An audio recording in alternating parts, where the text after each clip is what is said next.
What's up everybody, and this is Danny looking at the HTC 8X front-facing camera, and you can see that the front-facing camera is a 2 megapixel wide-angle lens, and look at how much of this background is being fit in. It's not like your traditional front-facing cameras. So I'm going to be testing out all of this and the 8 megapixel camera on the back, videos and photos, so check this video out. And the front-facing camera takes wide-angle shots as well on stills, so it does pretty good and it looks very good. But as you can see here, the 8 megapixel camera has a 2.0 f-stop camera, and it's the same camera that they've been putting in the HTC One X.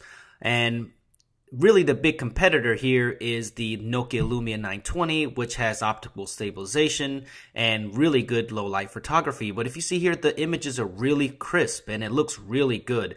Probably one of the best Windows Phone cameras that I've seen besides the Nokia Lumia 920.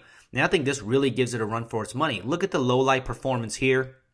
Yeah, it shows some grain here and there, and what camera really doesn't, but it does pretty good in low light conditions. I mean, these are definitely passable and they're usable, and you know, it's a good pocket camera to have, and even in harsh lighting conditions like this LED light, it still focused and took it. And here at Disney World, you can see it is noisy, a little grainy, but these shots definitely pass. And I think that it'll be okay even if you were to use this in the dark. But flash is kind of another story. Here's a shot here with no flash and then taken with the flash. So the flash overexposes, but that's like most mobile cameras. It's nothing really different. But you can see here that the flash definitely is a little weak, but then when sometimes it tends to overexpose. But the 1080p video here is definitely something to talk about. Look at how clean this video looks. And really, it's not the best lighting condition outside. It was a cloudy day at Epcot, and you can see here that it just looks stunning. I mean, I think that it translated even better off the device, because it looked really good on the device, but I think it looks much better here than I expected. So look at how good it is. And let me let you listen to the sound here, for the microphone does a good job as well.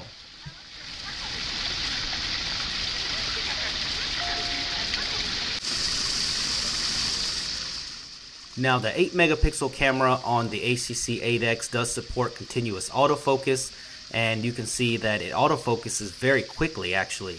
So the autofocus is definitely good, and even on moving subjects such as this duck, it looks really good. And I definitely give a top notch to the 1080p video on the HTC 8X, and I think that the video is a little crisper than the Nokia Lumia 920. And you can see here, even in low light conditions here, not much light in the back, picks up colors pretty well, and the motion's really good. There's no jaggedy, crazy looking stuff on the 1080p video. Very silky smooth at 30 frames per second. So what do you guys think about this camera? I mean, do you guys own an 8X or thinking about getting an 8X, but you weren't really quite sure about the camera? This camera performs just as good or maybe even better than the HTC One X camera, because the One X camera, actually the recording had a lot of stuttering in it, especially the One X Plus, and this one doesn't exhibit it at all, and it looks really good, and you can see this in the video and photo samples. So let me know what you guys think in the comments below. The full HTC 8X review is going up very soon. Please subscribe to my channel and give me a thumbs up if you like this video. Thanks.